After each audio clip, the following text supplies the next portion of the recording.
My name is Joel Coleman. I'm on the Oracle APEX product development team, and thank you for joining us for today's office hours.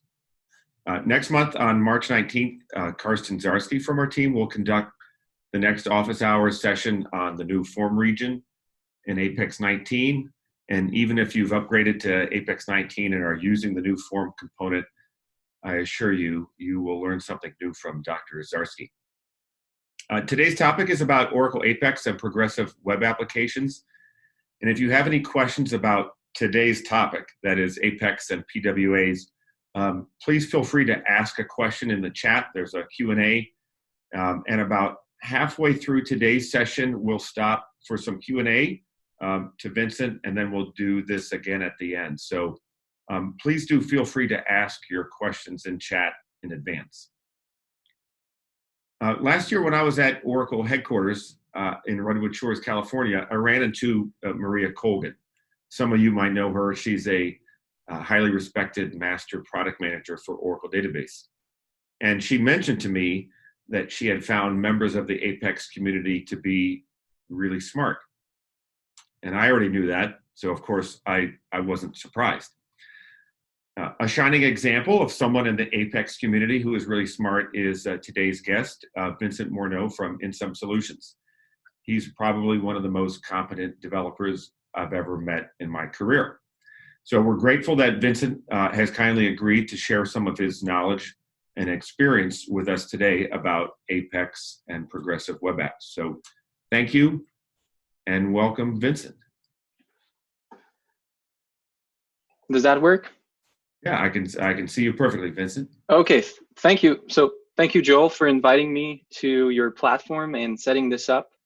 I'm actually going to start by hijacking the title a little bit. I know we went with Oracle APEX and progressive web apps, but today I want to talk about building a public-facing app for the masses with APEX as a progressive web app.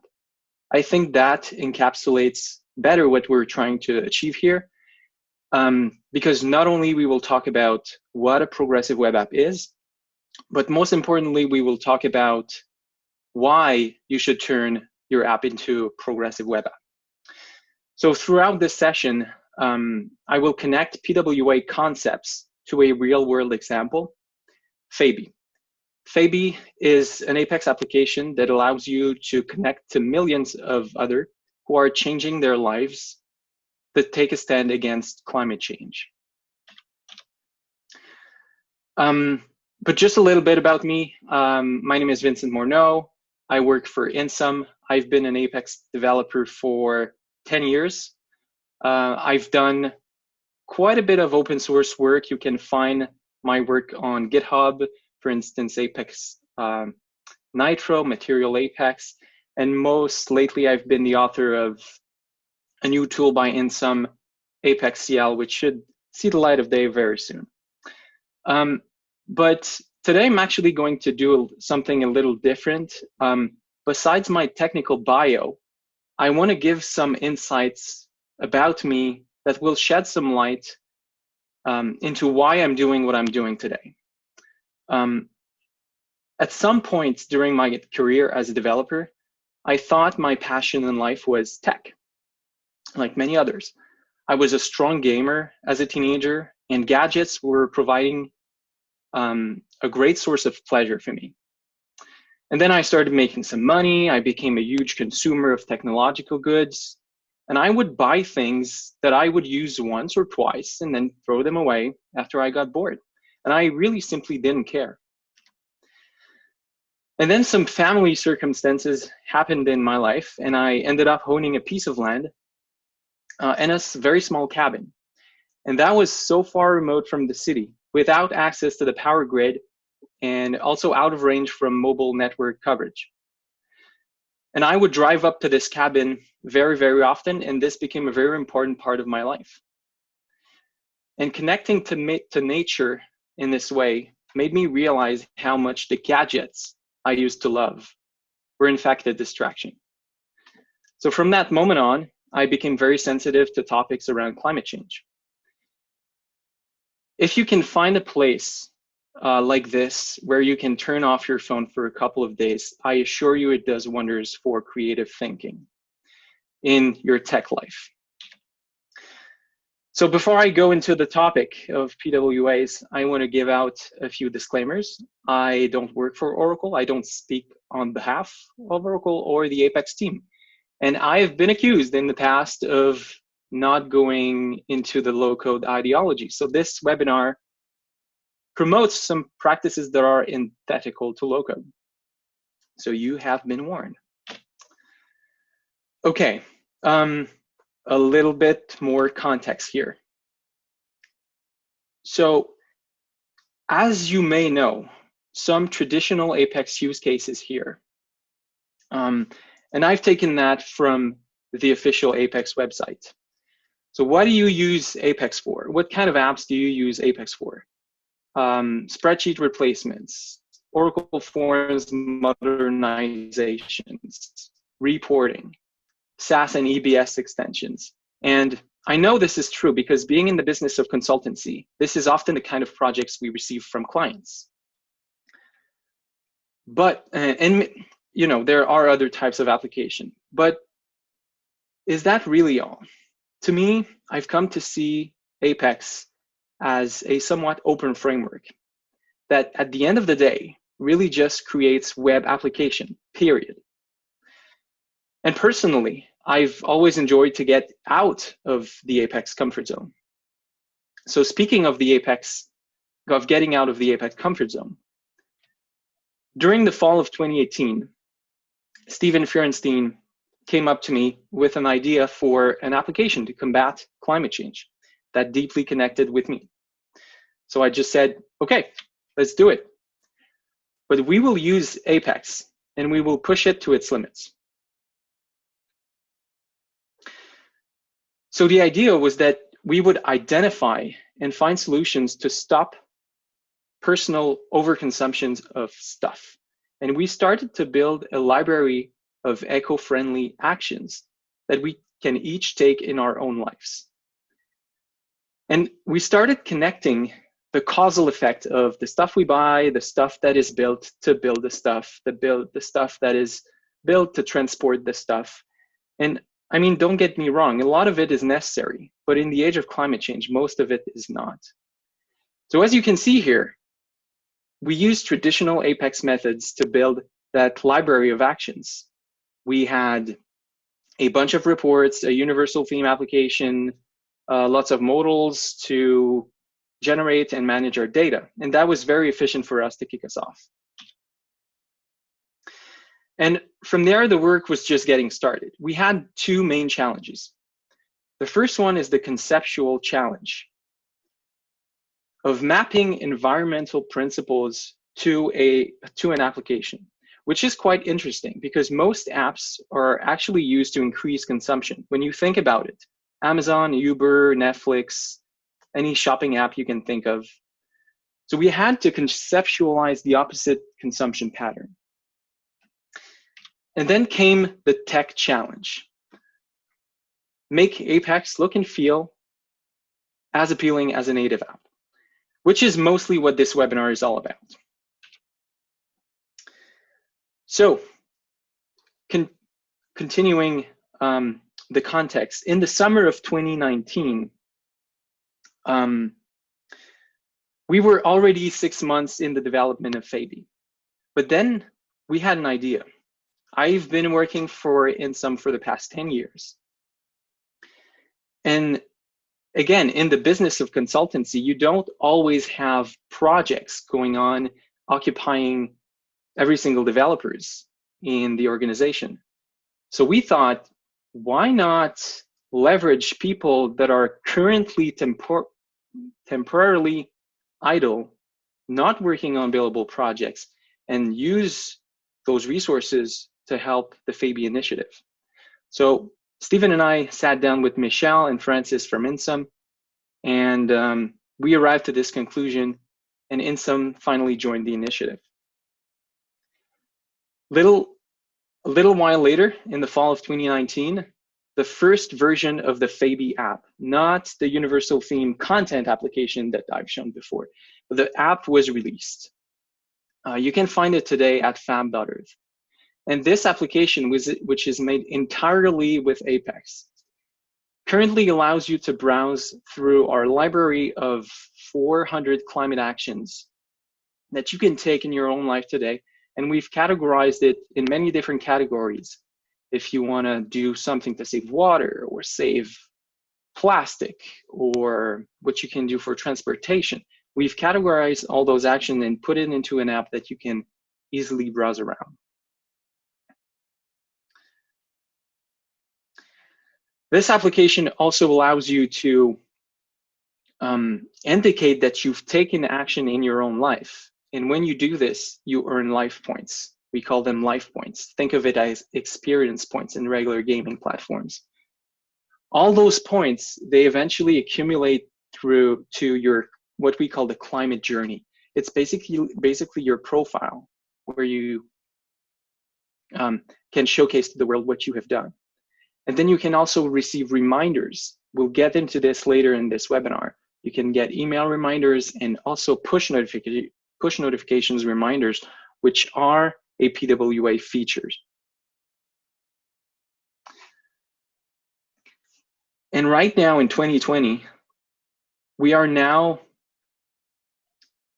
over 30 volunteers from all around the world working on this initiative. And this is the last part before I jump into the tech stuff, but it is a question that I receive very often. How do we manage a team of volunteers from all around the world working on limited time? So I want to talk a little bit about our process. So first of all, what we do is we get into conference calls and we start brainstorming our ideas, and we drop all the ideas we have into a document.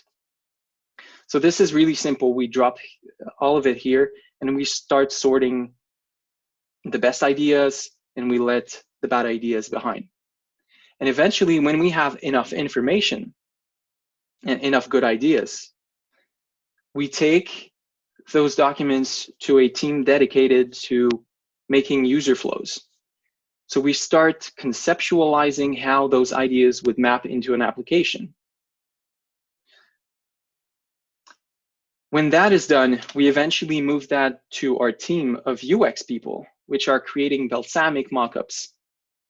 And we start getting the feel of how this would work into a mobile application. When that is done, we move that over to our UI team. And our UI team use Adobe XD to finally start making realistic mockups of what our application would look like. Up to this point, this is still just mockups. And from there, we take the mockups and we start splitting the work into a GitLab repository, and we start assigning the work to APEX developers. So this is where the APEX work begins. And while the development is going, I also want to mention two pipelines that we use to automate the testing of our application. So first of all, we use UTPL SQL to validate our unit tests in the database. And we also use Cypress.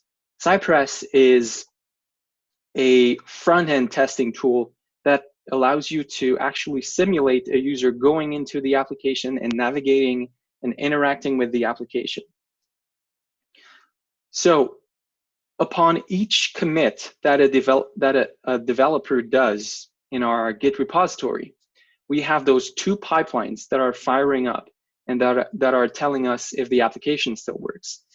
So from a volunteer effort initiative perspective, this is very efficient for us because sometimes we only have a couple hours a week to spend on this project, and that allows us to keep the head above water. When the testing works, the development is done. We eventually move to UAT, our second environment, and we start making manual tests of our work. And if that works, we go to prod, as simple as that. So all of what I'm about to show today is possible on the Oracle Cloud. And I want to mention that because we use an entirely Oracle stack to build the Fabe application. First of all, we are hosted on the Oracle Cloud. We use the Oracle Database 19.3 Enterprise Edition. We have 3 different distinct environments: Dev, UAT, Prod. We use Nginx for reverse proxy, and we use Apache Tomcat to support boards. We also have a little Node.js server on the side to handle push notifications, which I will be explaining later in this webinar. Okay, so let's jump into the tech.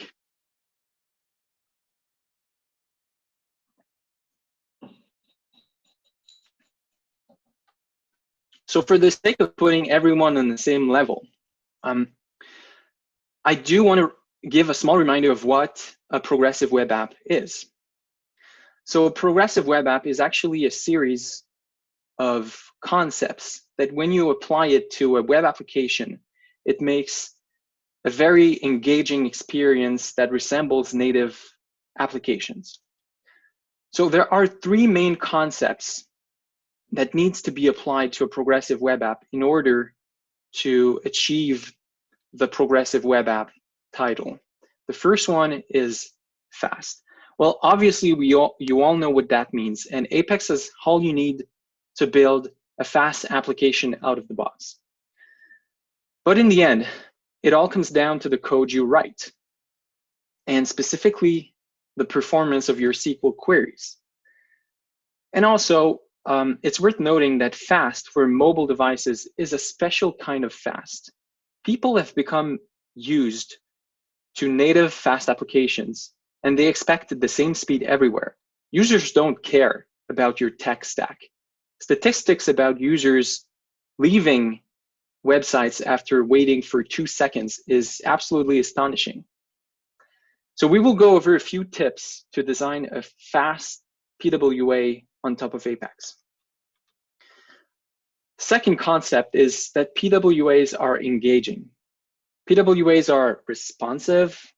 They can be locally installed on your device. They open in full screen without showing the browser URL like a traditional web application. And they are also able to send push notifications even when the user doesn't have the app open. It's literally your phone is in your pocket and you can receive push notifications. Those behaviors, they elevate user engagement by a great margin. And they are actually quite easy to implement using simple native browser APIs, which we're going to see.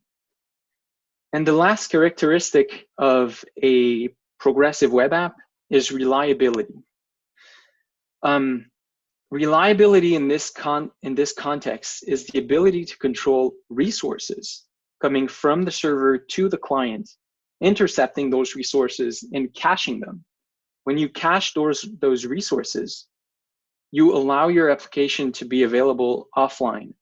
So you can basically cache images, front-end resources such as CSS, JavaScript, or entirely Apex pages with some exceptions. But today, I want to focus on the first 2 characteristics. I have written some blog posts on how to enable certain parts of your Apex applications in the past. And this could very well be a complete session alone. So today we're going to focus on fast and engaging. But most importantly, the reason why you should be thinking of turning your app into a PWA is if you think that your app is worthy of being on the home screen. So that's a quite simple concept to grasp. If you think your application belongs there, then PWA is the way to go. All right, so what do you need to build a progressive web app? First of all, you need something called a web app manifest. A web app manifest is a very simple JSON file that tells the browser some basic information about your web application, specifically how it should look when it's installed on your mobile device, the icon, the name. So what we have here on this slide is our manifest file. It has a few properties in JSON, such as the name. Our name is Fabe. And as you can see on the right-hand side of the slide, it maps on to my icon on the home screen being Fabe. So that's really all you have to do to allow your application to install on your mobile device. You have other more advanced properties, such as orientation, how you want your app to be displayed, either in portrait mode or landscape. You have some color that you can choose, which defines the little loading screen that happens when you click on your app and it's not fully loaded yet. And then a list of icons depending on the size of the icon, so on and so forth.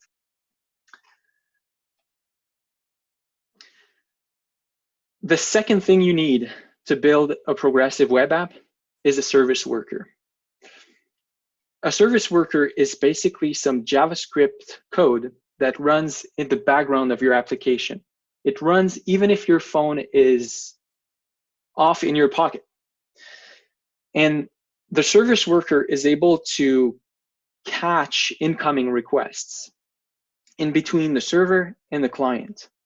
And the service worker is the one that is able to cache those resources to eventually serve cache resources and enable offline access to your application.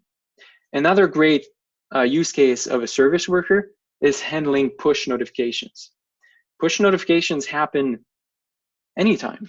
You could be getting a push notification right now when your phone is idle. So who is watching for those push notifications? That is the role of the service worker. So the service worker receives the push notification request and is able to display it and open the screen of your phone.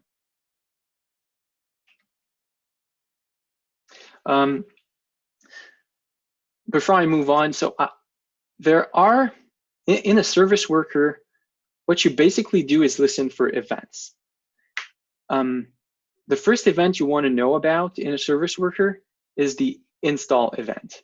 The install event happens when you decide as a user to install the application on your device.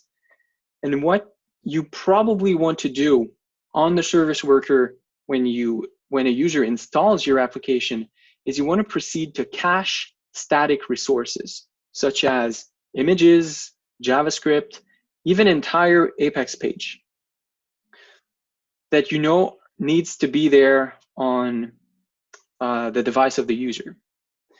The second important event to listen to is the fetch event.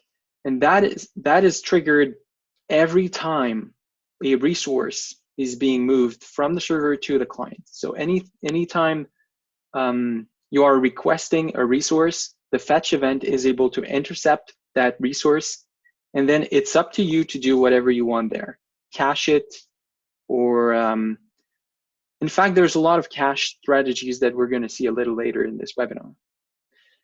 And the other two events are, first of all, the push event here, which receives the request containing the push notification message. And then the last interesting event is notification click. What you actually want to do when the user clicks on the notification, taps on the notification, well, obviously you want to open the app back and you want to lead the user back to the application. So basically that's what you need, those two files. But those two files are actually external files. So those files, they need to be referenced in your Apex application so the PWA magic can kick in. And how you would do this is a very simple example. There are many ways to register your files in Apex, but one of the simple way would be to pick one of your page and use this navigator.serviceworker API. And then what you want to do here is register your service worker. So sw.js is my service worker file. The only caveat is that service worker, is that PWA files, they have a special location. They need to be in a special location for them to work in an application. So let's take a very simple example of an application URL homepage, such as myapp.com/orgs/f?p=200. If I want my manifest file and service worker file to work, I need them to be at the root level of my domain. So for the web app manifest, that would be myapp.com/manifest.json. And same thing for the service worker, myapp.com/service worker. So for this to work, you basically need access to the backend server files. In the context of the Fabe application, we've set up Nginx to manage our backend files. So it is easily accessed by going to this ect/nginx/htdocs folder in our server. And whatever I drop in here will be accessible at the root level of my domain.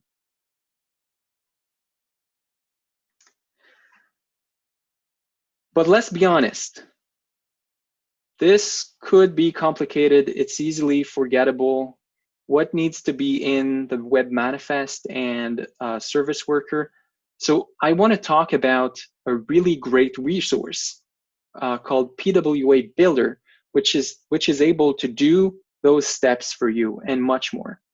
So to do this, I'm actually going to leave the presentation right now and show you what PWA Builder is all about.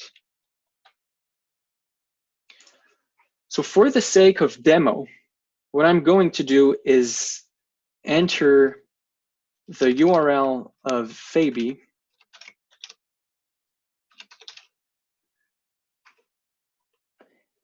but I'm going to give it a separate application ID because I don't want to mess with our existing files. So let's say this is your application URL. What PWA Builder allows you to do is quickly turn your website into a PWA. So you just type in your URL and you hit start. So the first thing PWA Builder is trying to do is analyze your site to see if you already have a web app manifest or a service worker. Since I entered an invalid application ID for my Apex URL, of course, I'm not going to have a manifest or a service worker, but it is still detecting that I have good security, HTTPS, SSL, and so forth. That's basic Apex stuff. Now, what this site allows me to do is generate the manifest and generate the service worker for me. So I can do this by going to View Generated Manifest.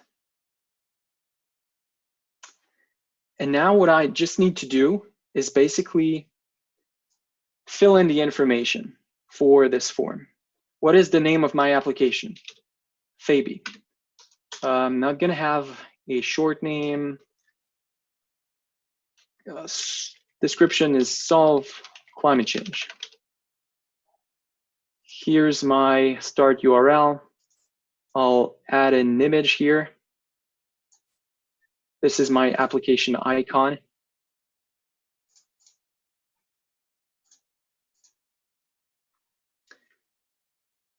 And I'll tweak a few more settings. I want my app to display in full screen. Orientation is portrait. Language is English. Okay. Now I'm done. I'll also create a service worker. What's most useful about PWA Builder is that it allows me to pick from a list of predefined service worker strategies. You know how you can cache your application by default. So I can pick from one of those strategies. For example, when you land on your application and you are offline, serve an offline copy of your pages. Or use network first and then backup on the cache. So there are many strategies you can use. And then PWA Builder gives you the code that you need to use in your application. So I'm not going to copy that for now. What I'll do now is I picked this strategy right here, cache first network. And I will go ahead and build my PWA. And this is the beauty of PWA Builder, is that now you can simply download the PWA files.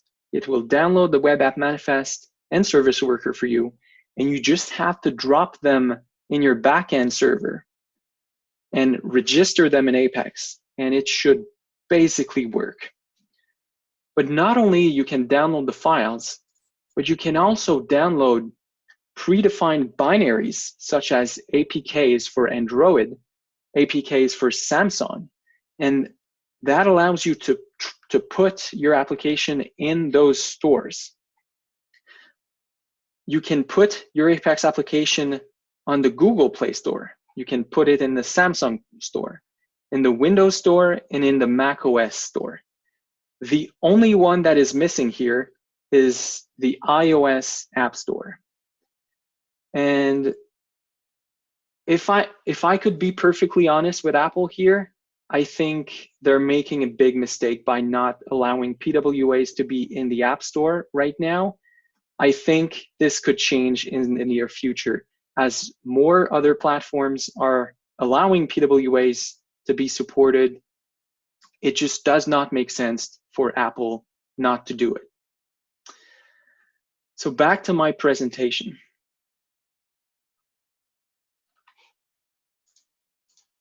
Hey, Vincent, sorry, I hate to interrupt, but can I run a couple questions by you? Do you mind, please?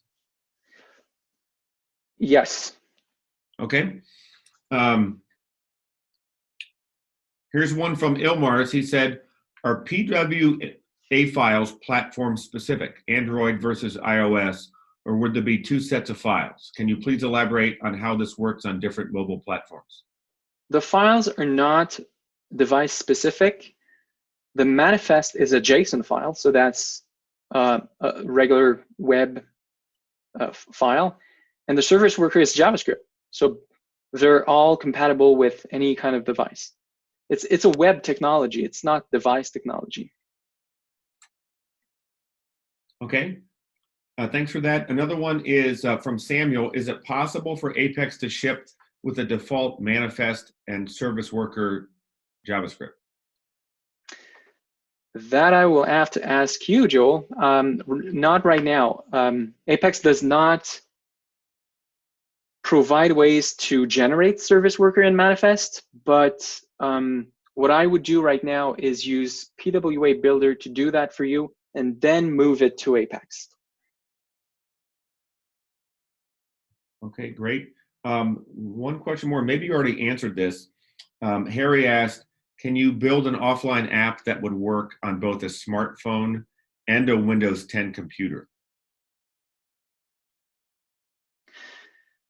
It's a complicated question because there's no straightforward answer. Not all mobile devices support all the features of PWA right now. What I often say is, if you need to support iOS, don't do it. It is too complex at the moment to make it work on iOS. Android is very strong at supporting all the offline features of web applications. And for any desktop device, whether it's Mac OS or Windows, that is working very well as well. Okay. And last question, and I'll save the others till the end. What if your this is from Harry, what if your application's on a protected network that requires VPN? Will PWA Builder be able to detect that? Do you have to do something special with the app so that you don't get a URL not found message? Well, not really. You don't have to do anything, because going back to the homepage of PWA Builder, you can put any invalid URL here. Like this one is actually invalid. And as I go forward and generate my manifest and service worker, I pick the option. It's like shopping for your manifest and service worker. If the URL is invalid, it doesn't really matter. Once you move it to your server, it will work. Yeah, I think really though his question is about if I'm running a PWA, can it be equally used on a VPN and not on a VPN? And I think as I understand the question, it really has nothing to do with PWAs, but your use of proxies in general. That is entirely correct, yeah. Okay. Okay, thanks, Vincent. I'll save some of the other questions till the end. Thank you.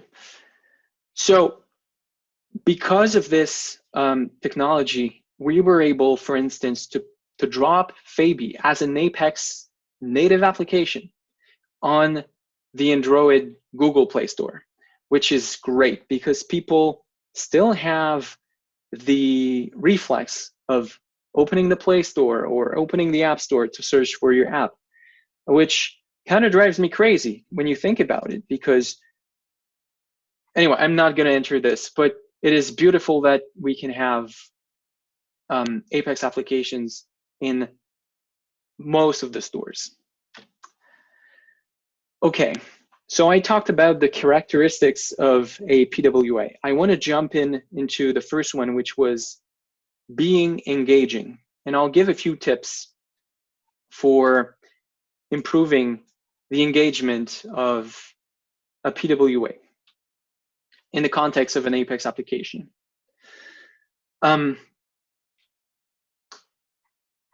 So the first topic here is being always logged in. We can see it as a single sign-on of some sort. And this is really important for PWAs because most mobile users don't expect to ever re-log in, ever.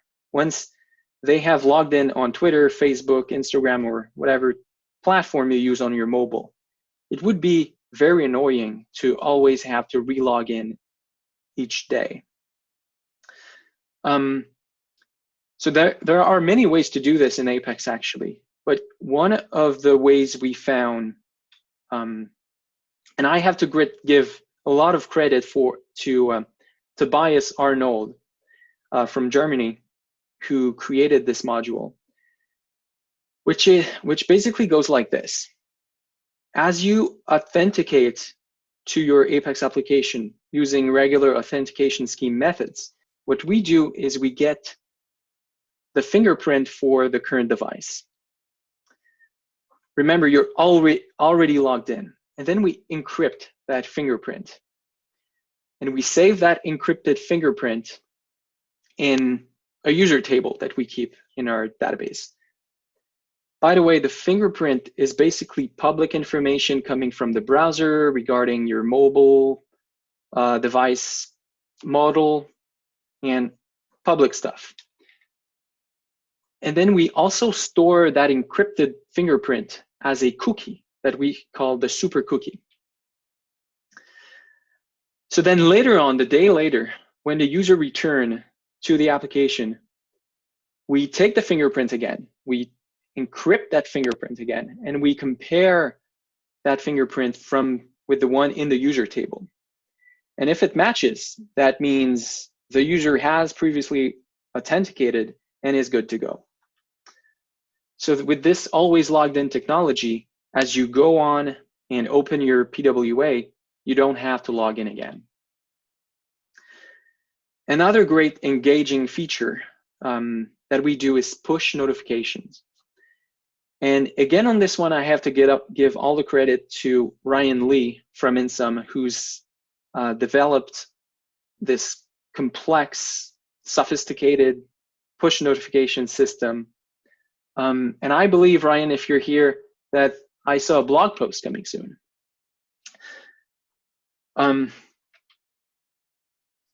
So to me, when I see push notifications coming from a web app, I see a lot of potential. We are used to send emails in Apex. You use Apex Mail, you send emails, but you don't often send push notification, and it's extremely useful. You can send customized push notifications to any user. It can be a single user of your app, a group of users, or literally all users. That's customizable. And the content of the push notification is also customizable.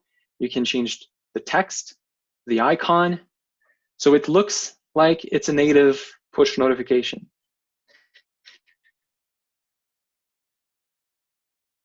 And those notifications can actually be triggered via PL/SQL. So in the context of an Apex application, that makes a lot of sense because DML processes are going on, data is inserted, and you can send push notification when something happens in your database through the use of Apex Web Services.make REST request to our little push notification server. And as you tap on the notification, you also get back in your application automatically, and it works beautifully with our always logged in technology. Another engaging feature of Faebe is that we decided not to go with universal theme for reasons that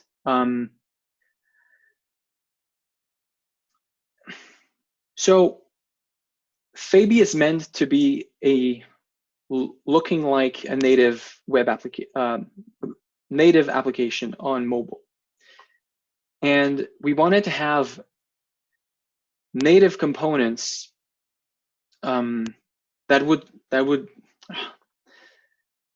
we needed components that were working much better on mobile. So we looked at available frameworks. We did not want to build everything from scratch, and we ended up finding this framework called Material Components. And creating a theme in Apex, when you actually integrate the content from an existing framework, is not that complicated. What you see right here is a portfolio of available components from Material Design. And what you can do is click on one of those components, browse around for the type of component you want, like this card layout on the left, which I find quite beautiful. And if I wanted to have that in our application, what I would do is grab the snippet that Material Components is providing, copy that snippet, paste it in an Apex template, and that's really all there is. It's a job of copy and paste. And, you know, maybe changing the text, maybe changing some of the layout, but basically you take what is there and you move it over to Apex. And in the end, they're good looking, mobile friendly, easy to copy and paste, as long as you include the library in your app. Another engaging feature that I think could be of interest to a lot of people is off-canvas scrolling. So what you see right here is the homepage of our application with a lot of content, and we were having trouble conceptualizing how to put that much content on a mobile screen. And a lot of you may be familiar with Netflix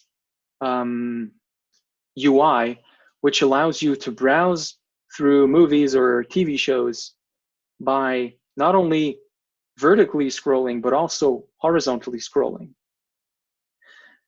So in this case, what we have is an Apex Classic report. And that classic report has a bunch of cards. Those cards are copy and pasted from the material component website. And what we added to have the nice scrolling behavior is just those 3 lines of CSS. You turn your component into a flexbox component, and you indicate that it should not wrap under each other. And with those 3 simple lines, you can have that nice CSS behavior. And the last part is basically just to define the width of your cards. The next engaging part does not apply to everyone. It's a problem. I call it the mobile and modal conundrum. It's a problem that is specifically designed for devices with integrated back buttons, like desktop browsers or Android phones. Because on Android phones, let's say on these 2 examples, you press on a button and it opens up a modal. On Android phones, you actually have a dedicated back button that you can go back to the previous page. But you all know what that would do if you press back. You open a modal, but it would go back to the page before the parent. So you will be taken back to the page that was loaded before the parent. That is not good. It is not expected behavior.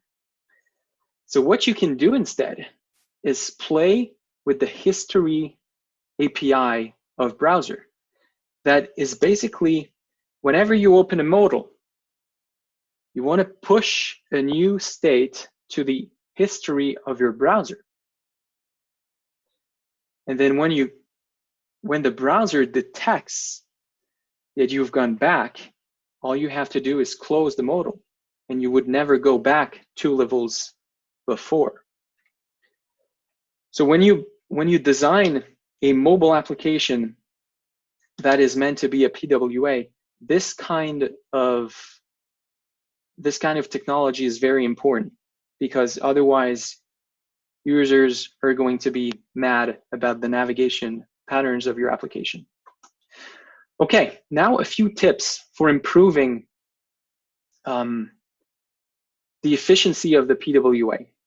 And as I've said, Apex has all the tools to be fast out of the box. But at the end of the day, it's a matter of your code, your SQL query. And one of the area that is very useful in the context of PWA is to create a hybrid between multi-page application and single-page application. Just as a reminder, what multi-page application is, this is traditional Apex patterns. As you move from one page to another, the entire DOM or the entire page reloads, and you reload the next page.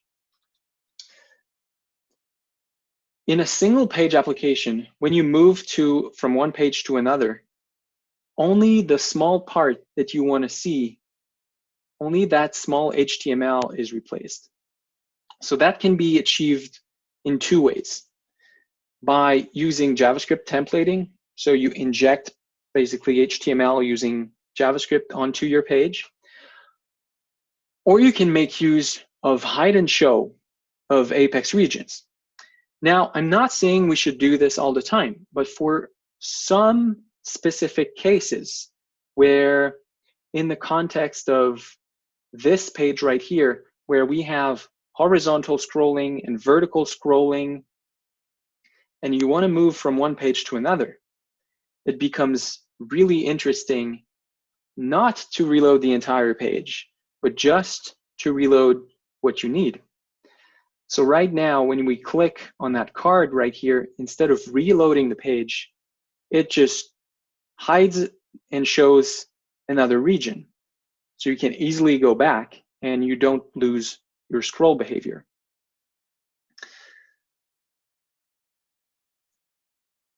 Okay. In one of the early versions of the Fabe homepage, we had many reports showing complex data.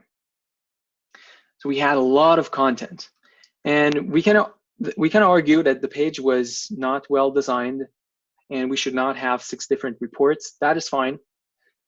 But let's say we have to do this. So what do? If the queries are complex, what this is going to do is load 6 different reports on page load.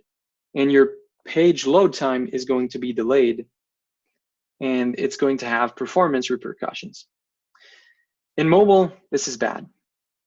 So what we decided to do, again, this is not typical good practice, but it helped solve a specific use case, is we decided not to have classic reports. Instead, we used static regions. So this loads instantly. There's no data associated to those regions. So the page loads instantly.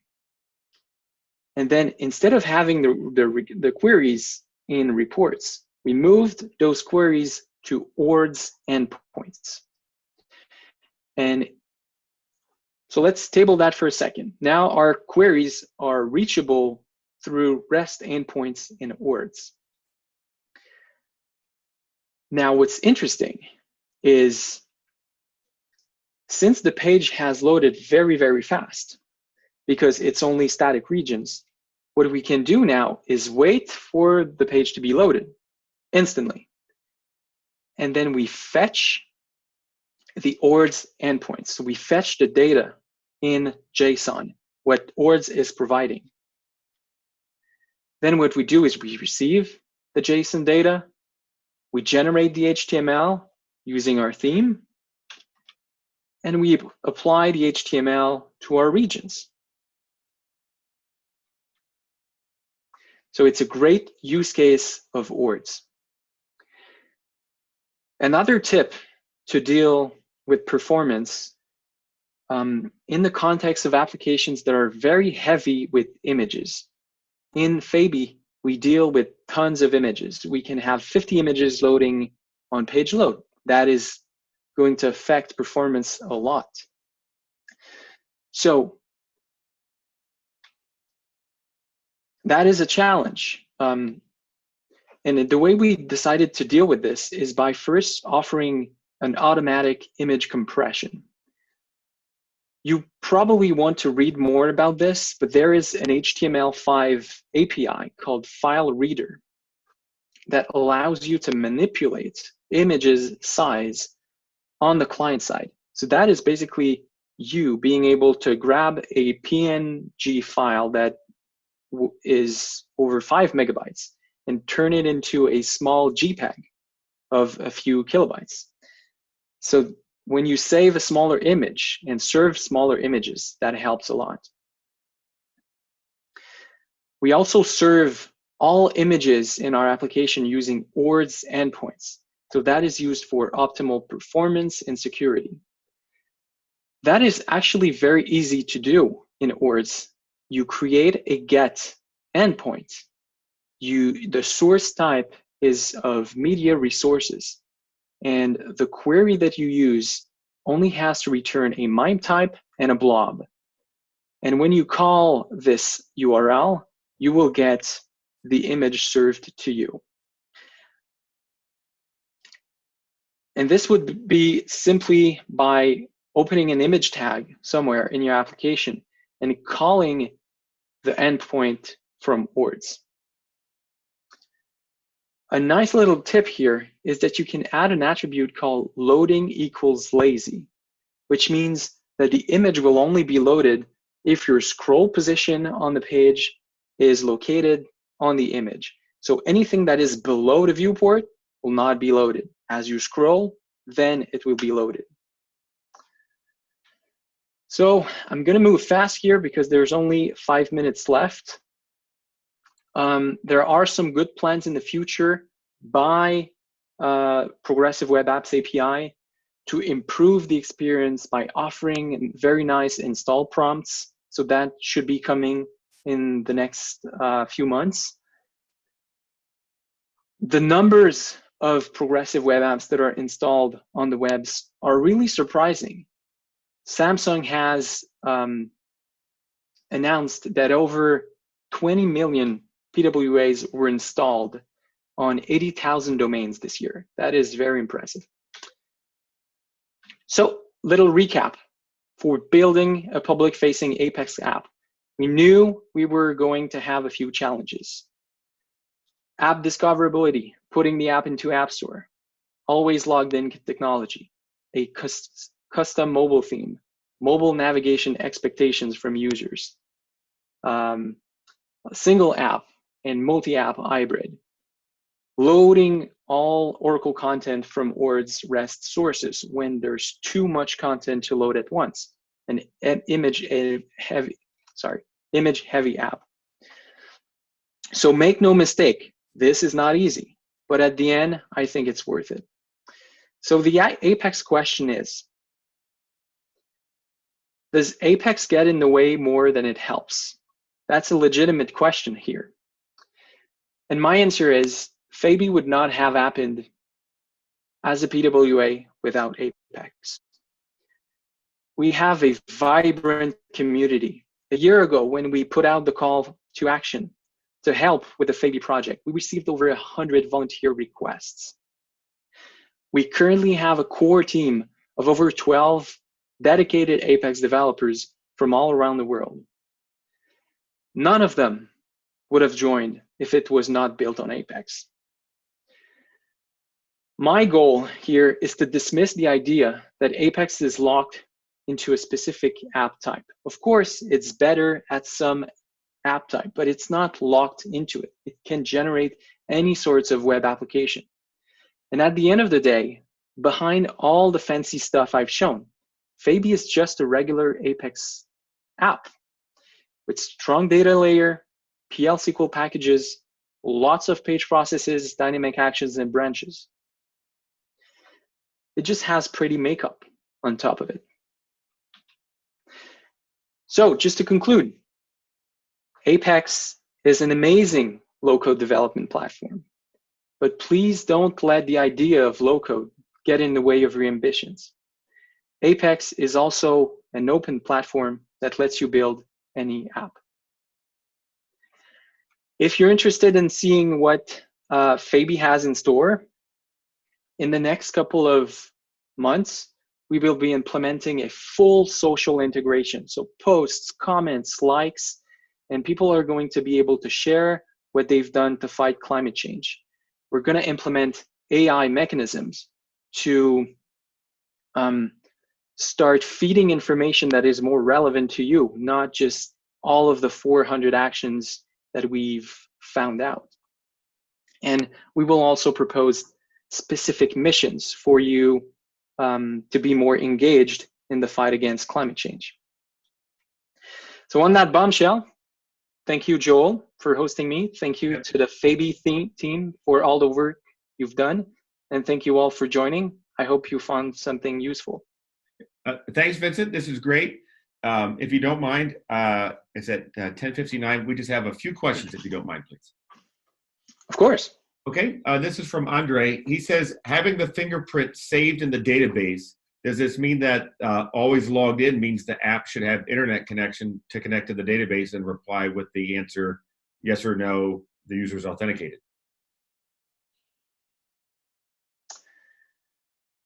No, the answer is no. The answer is no, but the explanation is a little more complex. And I hope we are able to eventually do an entire blog post on our always logged in approach. It is unfortunately not something I can answer easily right now. Okay, no worries. We have 3 questions from Sven, Chris, and Sven, and they're all curious about using Firebase, right? So Chris asked, are you using a separate server to generate the push notifications, something outside of Oracle? And Sven said, so far, I've only seen examples using Firebase as an additional API, and using Firebase would be a major problem for applications that need to be compliance aware, you know, for example, for data that's not allowed to leave European soil. So one, do you always recommend Firebase? And if not, what would be an alternative? Well, we do use Firebase. Although we don't store anything on Firebase, what Firebase is the vehicle to transport the push notification from the server to the client, but it is not actually storing the data.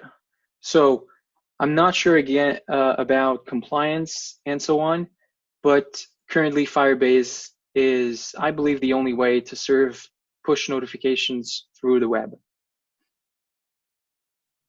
Okay. I've saved two last questions here for you. One, Matt asked in the beginning. This is kind of an interesting question. He says, we're considering building a new app for our field staff who currently need between 150 megabytes to 500 megabytes of persistent offline data. Will APEX PWA be a good choice, and what would be the best choice for storing the data locally without the risk of losing it? You would not lose it if you use, so there are many caching methods, but in the end, what you are caching is stored in something called indexed DB. And the space that you have in the indexed DB is determined by the space you have on your mobile device. So that most of the time should not be a problem. You can store far over 500 megabytes of data.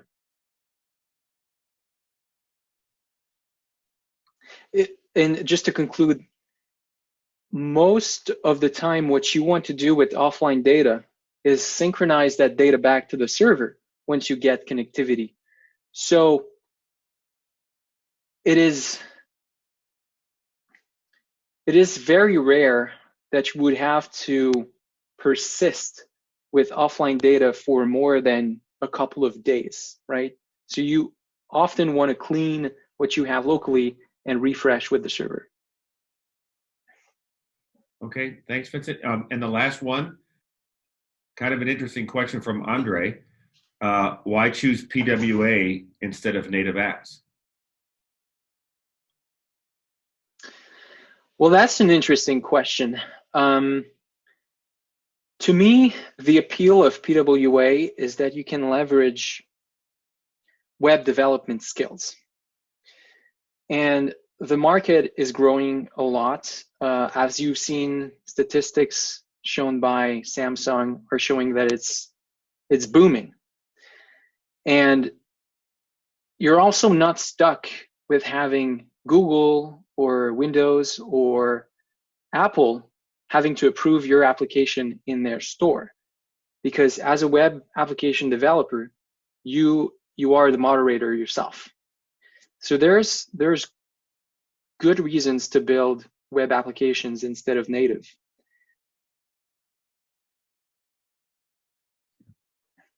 Okay, thanks, Vincent. This was an absolutely brilliant session. So thank you, Vincent. And really thank you to all the attendees for giving us an hour of your time. This session was recorded and should be available online in a day or two. Please do join us on March 19th for the next office hours with Karsten Zarski on the new form component in APEX. And thanks again, Vincent, for all your preparation and hard work here, and really sharing your experience and knowledge with us. My pleasure. Thanks, Joel. Yeah. Thanks again, everyone.